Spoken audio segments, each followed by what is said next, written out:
Nous sommes rassemblés au nom du Père, du Fils et du Saint-Esprit. Amen. Que la grâce, la joie et la paix de Jésus notre Seigneur soient toujours avec vous. Et avec votre esprit. Pour bien célébrer l'Eucharistie, nous devons nous y présenter avec un cœur purifié. Reconnaissons que nous sommes pécheurs et demandons à Dieu de nous manifester sa miséricorde.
Que Dieu Tout-Puissant nous fasse miséricorde, qu'il nous pardonne nos fautes et qu'il nous guide vers la vie éternelle.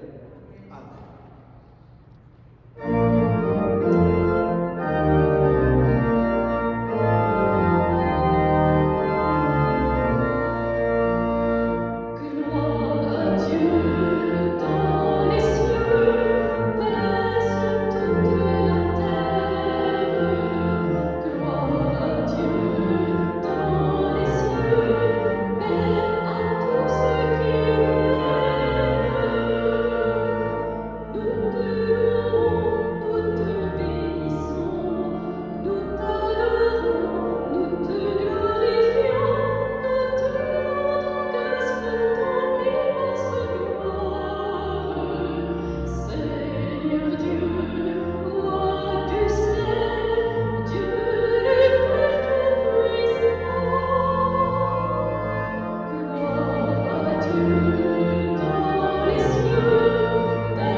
Prions le Seigneur. Dans ton inlassable tendresse, nous t'en prions, Seigneur, veille sur ta famille, Elle s'appuie sur la grâce du ciel, son unique espérance. Qu'elle soit toujours assurée de ta protection. Par Jésus-Christ, ton Fils, notre Seigneur, qui vit et règne avec toi, dans l'unité du Saint-Esprit, Dieu pour les siècles des siècles. Amen.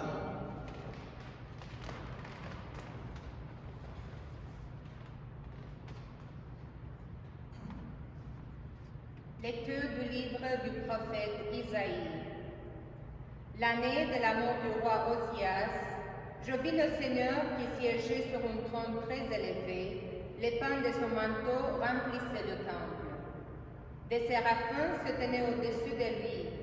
Ils s'écriaient l'un à l'autre: Saint, Saint, Saint, le Seigneur de l'univers. Toute la terre est remplie de sa gloire. Les pivots des portes se mirent à trembler à la voix de celui qui criait, et le temple se remplissait de fumée. Je dis alors: Malheur à moi, je suis perdu, car je suis un homme aux lèvres impures, j'habite au milieu d'un peuple aux lèvres impures, et mes yeux ont vu le roi, le Seigneur de l'univers. L'un des séraphins vola vers moi, tenant un charbon brûlant qu'il avait pris avec des pinces sur l'autel. Il l'approcha de ma bouche et dit: Ceci a touché tes lèvres, et maintenant ta faute est enlevée, ton péché est pardonné. J'entendis alors la voix du Seigneur qui disait: Qui enverrai-je?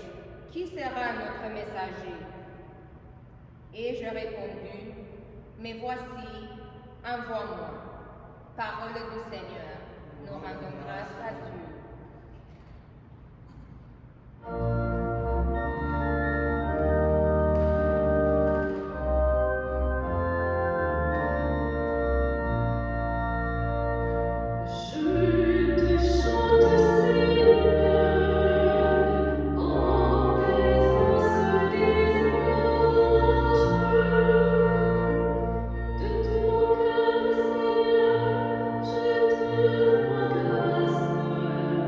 Tu as entendu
je vous rappelle la bonne nouvelle que je vous ai annoncée. Cet évangile, vous l'avez reçu. C'est en lui que vous tenez bon. C'est par lui que vous serez sauvés, si vous le gardez tel que je vous l'ai annoncé. Autrement, c'est pour rien que vous êtes devenus croyants. Avant tout, je vous ai transmis ceci que j'ai moi-même reçu. Le Christ est mort pour nos péchés, conformément aux Écritures, et il fut mis au tombeau. Il est ressuscité le troisième jour, conformément aux Écritures. Il est apparu à Pierre, puis aux 12 apôtres. Ensuite, il est apparu à plus de 500 frères à la fois. La plupart sont encore vivants et quelques-uns sont endormis dans la mort. Ensuite, il est apparu à Jacques, puis à tous les autres. Et en tout dernier lieu, il est même apparu à l'avorton que je suis. Car moi, je suis le plus petit des apôtres, je ne suis pas digne d'être appelé apôtre, puisque j'ai persécuté l'Église des dieux. Mais ce que je le suis par la grâce de Dieu. Et sa grâce, venant à moi, n'a pas été stérile. Je me suis donné de la peine plus que tous les autres. À vrai dire, ce n'est pas moi, c'est la grâce de Dieu avec moi. Bref, qu'il s'agisse de moi ou des autres, voilà ce que nous proclamons.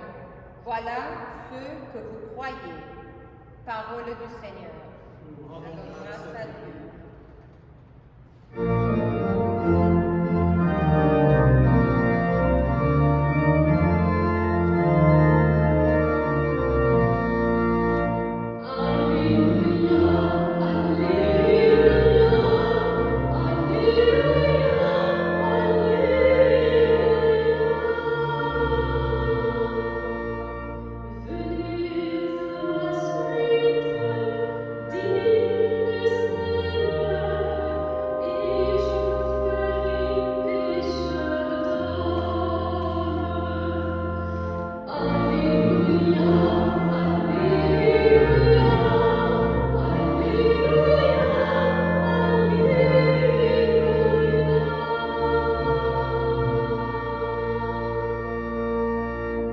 Frères et sœurs, le Seigneur soit avec vous. Et avec votre esprit, Évangile de Jésus-Christ selon saint Luc. gloire à toi, Seigneur.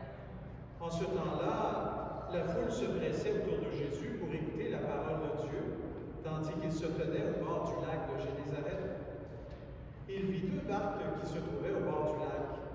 Les pêcheurs en étaient descendus et lavaient leurs filets. Jésus monta dans une des barques qui appartenait à Simon, et il lui demanda de s'écarter un peu du rivage. Puis il s'assit et de la barque, il enseignait les foules. Quand il eut fini de parler, il dit à Simon, « Avance au large et jetez vos filets pour la pêche. » Simon lui dit, « Maître, nous avons peiné toute la nuit sans rien prendre. Mais sur ta parole, je vais jeter les filets. » Et l'ayant fait, ils capturèrent une telle quantité de poissons que leurs filets allaient se déchirer. Ils firent signe à leurs compagnons de l'autre barque de venir les aider. Ceux-ci vinrent et ils remplirent les deux barques à tel point qu'elles enfonçaient. À cette vue, Simon-Pierre tomba à genoux devant Jésus en disant, « Éloigne-toi de moi, Seigneur, car je suis un homme pécheur. » En effet, un grand effroi l'avait saisi, lui et tous ceux qui étaient avec lui, devant la quantité de poissons qu'ils avaient pêchés, et de même Jacques et Jean, fils de Zébédée, les associés de Simon. Jésus dit à Simon, « Sois sans crainte, désormais ce sont des hommes que tu prendras. » Alors ils ramenèrent les barques au rivage, et laissant tout, ils le suivirent. Acclamons la parole du Seigneur. Louange à toi, Seigneur Jésus.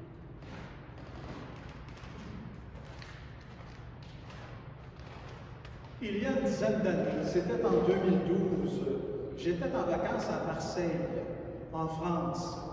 Et d'ailleurs, il s'y trouve là une magnifique basilique, Notre-Dame-de-Grâce, qui est sur le rocher. Et on ne peut pas la manquer quand on arrive à Marseille. C'est un endroit à visiter. Et puis, toujours est-il que le soir, sur ma galerie près du port, eh bien, j'entendis dans la noirceur un petit moteur à bateau et je forçais les yeux pour voir et une petite lumière qui s'en allait au large. Et je trouvais ces gens bien braves de partir comme ça à la noirceur avec leur embarcation, beau temps, mauvais temps, pour aller faire leur métier de pêcheur.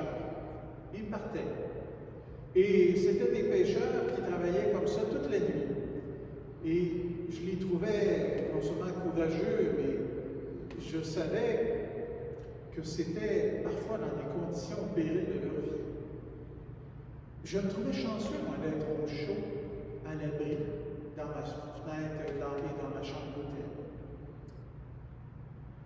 Au matin, au port, ces embarcations qui avaient pêché durant la nuit revenaient. Et c'était toujours un plaisir pour nous de descendre et d'aller sur le bord du quai pour aller voir ce qu'ils avaient pêché. Et là, on regardait leur cale et ils débarquaient les contenants qui étaient remplis de toutes sortes de poissons. Et il y avait le marché sur le bord du quai, là, comme ça, où les gens venaient à la criée pour acheter leurs poissons pour la journée, notamment tous les restaurateurs. Et vraiment, c'est un métier particulier, mais il faut s'y connaître. J'imagine alors, à son époque, Jésus. Jésus, c'est un gars de sol. Hein? Et lui, son travail, c'est pas la pêche. On dit qu'il est fils de charpentier. Joseph était charpentier. Il a appris son métier, probablement dans un village, les deux pieds sur terre. Et puis, il se présente comme ça devant Pierre et Simon et Jacques, leurs barques qui sont en train de revenir de la pêche après avoir pêché toute la nuit et sans rien prendre. Et Jésus monte dans une des barques et il dit à Simon, est-ce que tu peux aller un petit peu plus au large parce que la voie porte plus sur le reflet de l'eau et je vais pouvoir parler et enseigner à la foule. Alors, eux autres qui étaient en train de laver leur filet se sont consentis à éloigner un peu la barque pour que Jésus puisse prêcher. Et voilà que Simon et ses compagnons, qui sont fatigués quand même, obtempèrent et l'écoutent enseigner, sont intéressés parce que quand Jésus parle, il y a plus que des mots. Il y a un élan de vie dans ce qu'il dit. Il y a quelque chose de divin dans ce qu'il dit. Alors imaginez, c'est long laver des filets, c'est long les enrouler pour se préparer à la pêche du lendemain. Mais voilà que Jésus va leur dire maintenant, jetez vos filets.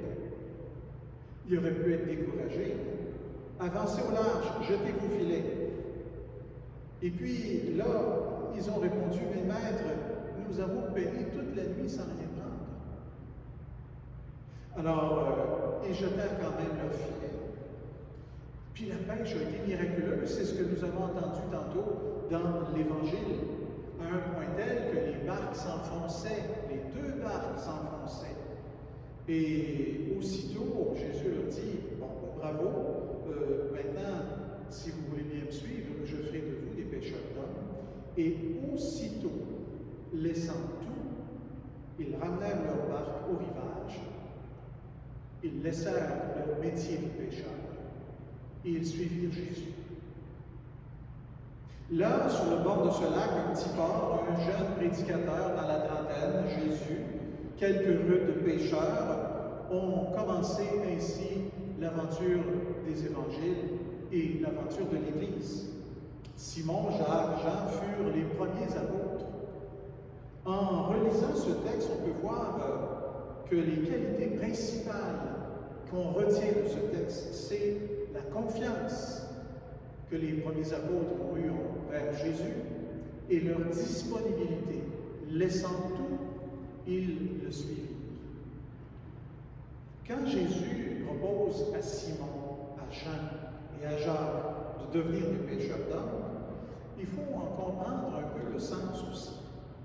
Vous savez, à l'époque, la mer, les eaux de l'océan, ça représentait les abîmes, les naufrages, le lieu des puissances maléfiques, l'endroit où on ne retrouve plus les corps quand ils tombent à la mer.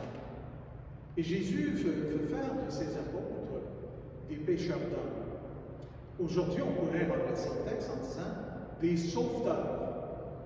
Sur le bord des piscines et des lacs, il y a des sauveteurs. Il veut faire de ses apôtres des sauveteurs. Et c'est-à-dire de sortir les gens des ténèbres de leur vie.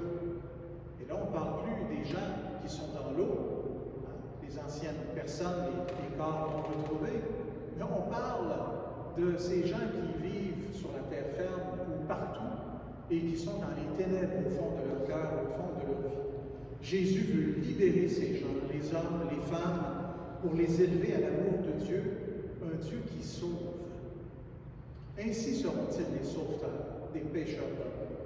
Ainsi, lorsqu'on regarde la pêche que Jésus a proposée à ses apôtres, on observe en même temps une Église naissante qui, malgré les persécutions des premiers siècles, malgré les martyrs, eh bien, elle s'est construite, elle s'est organisée, elle s'est étendue et elle s'est mondialisée jusqu'à nos jours. Par ses conciles, par ses synodes, elle a laissé l'Esprit les éclairer. C'est extraordinaire de lire les débats qu'il y a dans les différents conciles et les différents synodes. Une Église qui s'est donné l'Évangile à persévérer et à enseigner. Par la puissance de l'Esprit Saint, l'Église mûrit, grandit. Elle continue d'appeler au pardon plutôt qu'à la vengeance. Elle appelle à l'amour. Elle appelle à la paix. Là-dessus, je pense qu'on a un beau modèle dans le pape François avec ses interpellations à cet amour du Christ que nous devons vivre dans notre vie.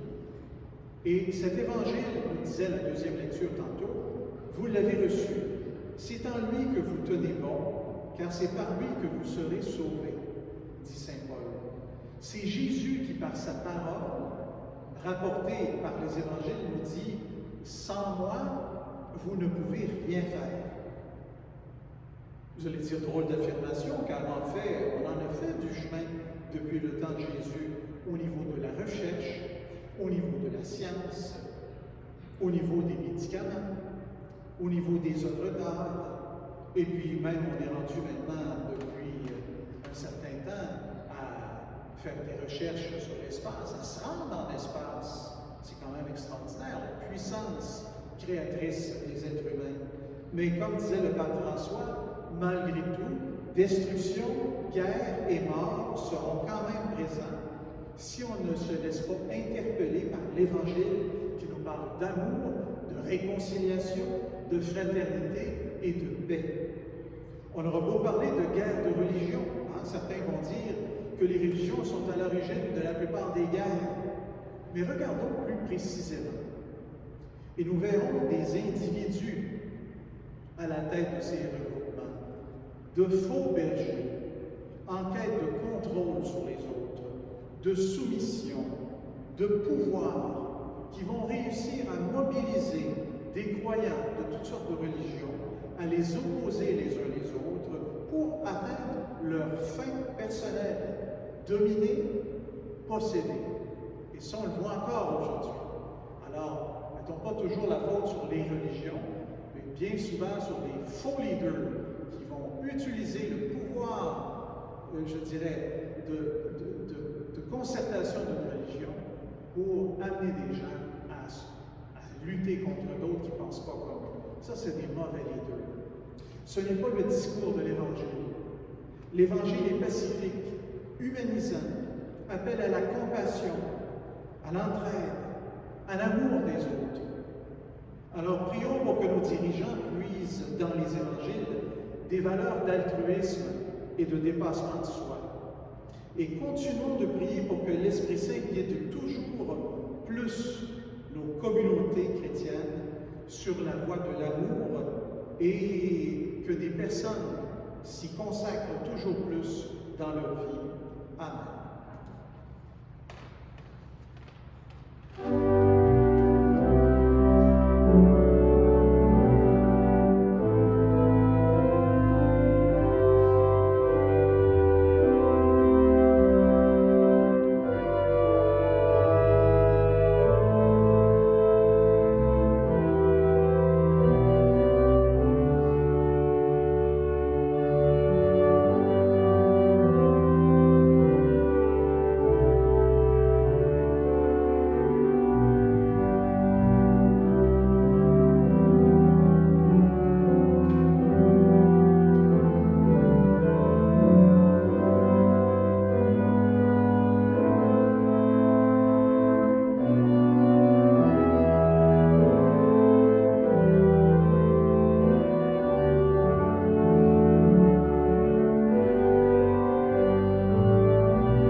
Redisons notre foi.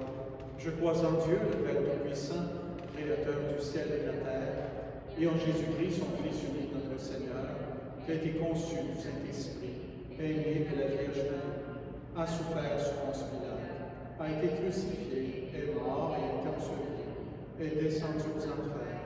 Le troisième jour est ressuscité des morts, est monté aux cieux, est assis à la droite de Dieu, le Père Tout-Puissant, d'où viendra juger les vivants et les morts. Je crois en l'Esprit Saint, à la Sainte Église catholique, à la communion des saints, à la rémission des péchés, à la résurrection de la chair, à la vie éternelle. Amen. Avec sincérité et ferveur, prions Dieu de soutenir tous ceux et celles qui sont conviés à témoigner du Christ et de son Évangile. Et nous répondrons, Seigneur, écoute-nous, Seigneur, exauce-nous. Seigneur, écoute-nous, Seigneur, exauce-nous. Pour tous les baptisés qui ont à manifester leur foi, leur espérance et leur amour, pour que Dieu leur porte, prions le Seigneur. Seigneur, écoute-nous, Seigneur, exauce-nous. Pour les religieuses et les religieux qui ont choisi de témoigner de l'existence de Dieu en lui consacrant leur vie entière, prions. Seigneur, écoute-nous, Seigneur, exauce-nous. Pour les ministres ordonnés, diacres, prêtres et évêques qui se mettent au service de Dieu et des membres de son peuple, prions. Seigneur, écoute-nous, Seigneur, exauce-nous. Pour le pape François, appelé à être le serviteur de tous, les serviteurs de Dieu au sein de l'Église, prions. Seigneur, écoute-nous, Seigneur, exauce-nous. Pour nous qui sommes invités à former une communauté chrétienne au sein de laquelle nous nous aimons vraiment les uns les autres, prions. Seigneur, écoute-nous, Seigneur, exauce-nous. Et prenons un moment pour se joindre à vos intentions personnelles. Nous pensons en particulier à Suzanne qui essaie de guérir une pneumonie double et qui n'y arrive pas malgré des antibiotiques. Nous prions également pour plusieurs personnes âgées qui se sont vues remettre une lettre d'éviction pour quitter leur résidence et qui se retrouvent devant un avenir incertain. Écoute avec bienveillance, on demande, Seigneur, et écoute-les. Nous te le demandons par ton Fils Jésus, qui nous a exhortés de te prier avec confiance, sans nous décourager. Lui qui vit auprès de toi, maintenant et pour les siècles des siècles. Amen.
Seigneur notre Dieu, tu as choisi dans ta création ces aliments qui soutiennent notre fragilité.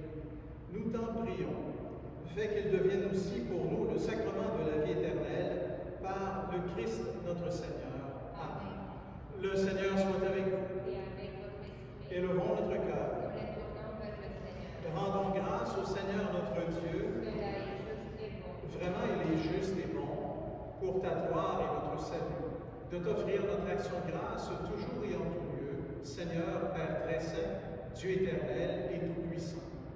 Par le sang de ton Fils et la force de l'Esprit, tu as voulu réunir auprès de toi tes enfants que le péché avait éloignés.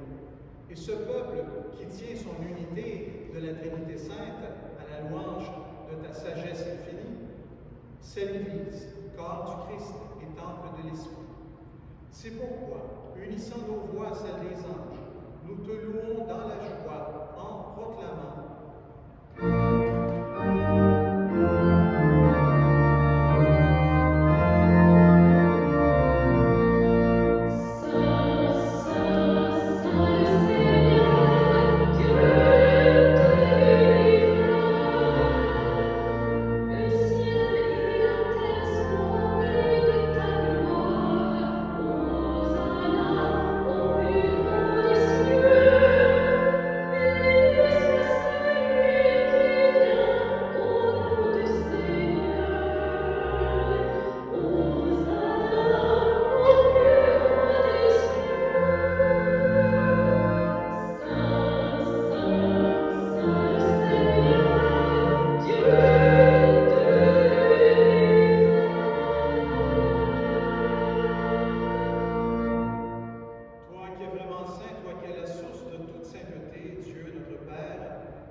sanctifie ces offrandes en répandant sur elles ton esprit, qu'elles deviennent pour nous le corps et le sang du Christ, notre Seigneur.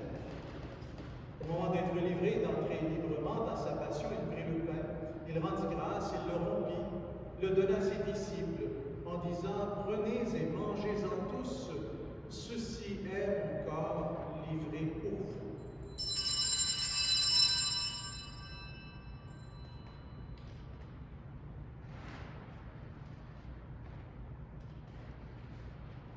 De même, à la fin du repas, il prit la coupe. De nouveau, il rendit grâce et la donna à ses disciples en disant, prenez et buvez-en tous, car ceci est la coupe de mon sang, le sang de l'alliance nouvelle et éternelle qui sera versé pour vous et pour la multitude en rémission des péchés. Vous ferez cela en mémoire de moi.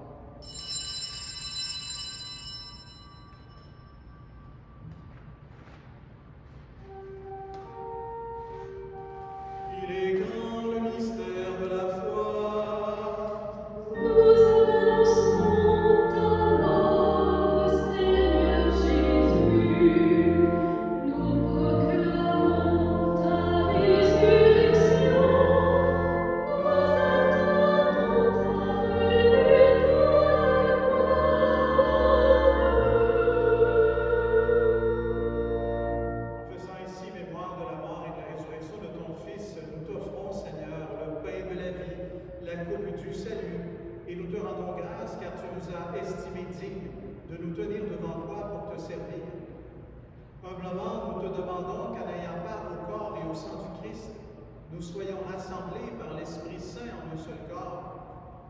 Souviens-toi, Seigneur, de ton Église répandue à travers le monde.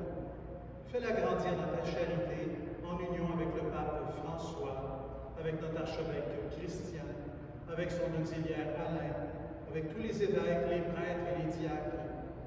Souviens-toi aussi de nos sœurs, de nos frères, qui se sont endormis dans l'espérance de la résurrection. Et souviens-toi dans ta miséricorde de tous les défunts. Et d'une façon spéciale pour cette Eucharistie, nous prions pour M. Bernard Mainville, décédé récemment. Accueille-les, Seigneur, dans ta lumière et dans la lumière de ton visage. Sur nous tous, enfin, nous implorons ta bonté. Permets qu'avec la Vierge Marie, la bienheureuse Mère de Dieu, avec Saint Joseph, son époux, avec les apôtres, avec tous les saints et les saintes qui ont fait ta joie au long des âges, nous ayons part à la vie éternelle et que nous chantions ta louange par Jésus-Christ, ton Fils, notre Seigneur. Par lui, avec lui, en lui, à toi, Dieu le Père Tout-Puissant, dans l'unité du Saint-Esprit, tout honneur et toute gloire, pour les siècles des siècles.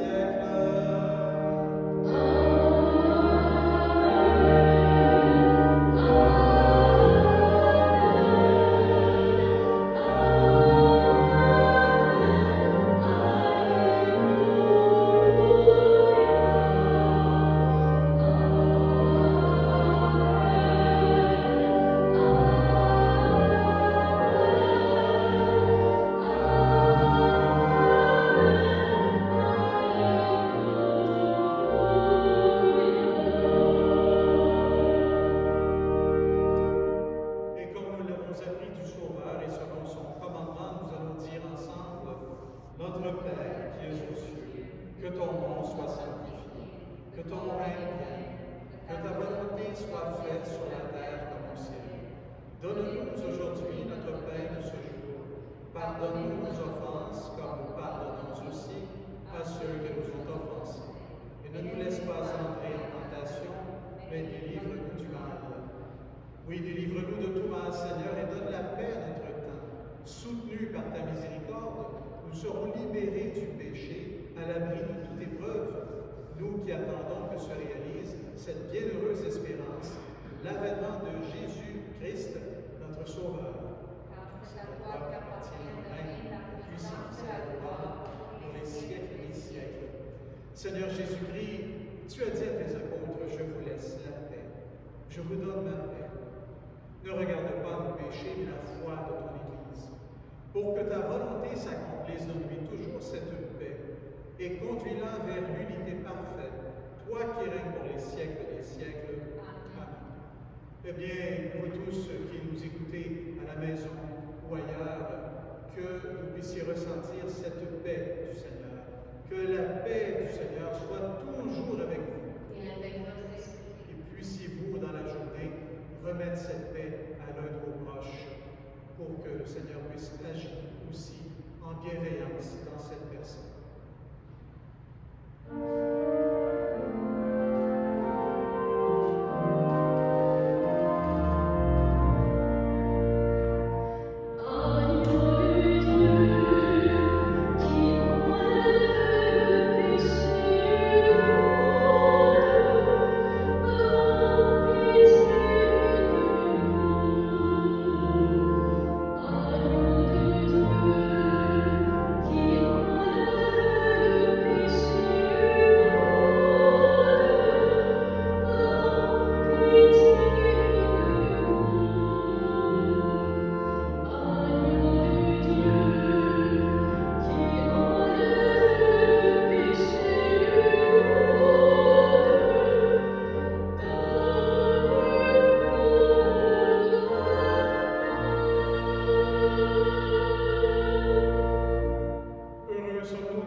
Voici l'agneau de Dieu qui enlève le péché du monde.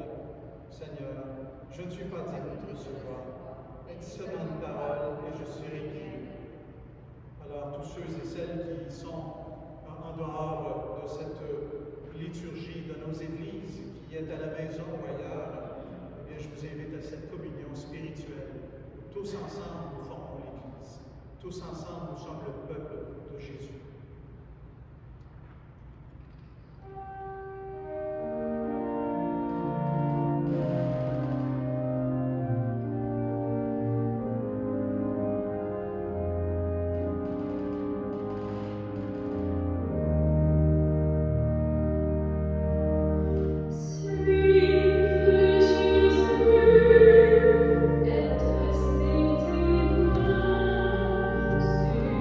Sur le chemin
Poursuivons notre prière.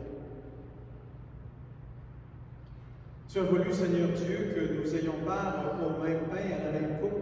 Nous t'en prions, puisque nous sommes devenus un dans le Christ, que notre manière de vivre nous donne la joie de porter du fruit pour le salut du monde, par le Christ notre Seigneur. Amen.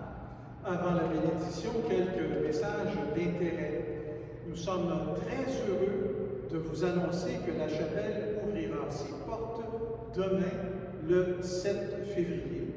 Nous retrouverons l'horaire habituel que vous connaissez bien. À noter cependant que le passeport vaccinal demeurera obligatoire, ainsi que le port du masque et le lavage des mains en entrant.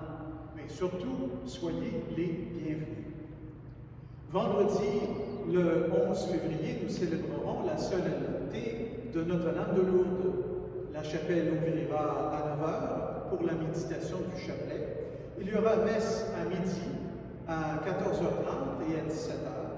On priera notamment pour les malades. À noter qu'à 19h, vous pourrez écouter la messe sur Radio VM.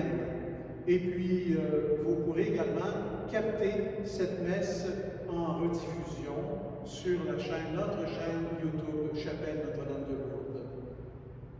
N'hésitez pas à faire parvenir un don à la chapelle. Les temps sont difficiles et nous avons besoin de dons pour maintenir notre mission. Alors, merci à l'avance. Animatrice de chant, Sophie de Cruz, organiste, Laurent Martin, lectrice, Ramona Galtoma, caméra, Roger Toise. Bonne semaine. Le Seigneur soit avec vous. Et avec votre esprit. Et que Dieu Tout-Puissant vous bénisse, Père, Fils et le Saint-Esprit. Amen. Allons maintenant dans la joie, dans la paix du Christ. Nous rendons grâce à Dieu. C'est donc une belle semaine et on se retrouve enfin en présentiel.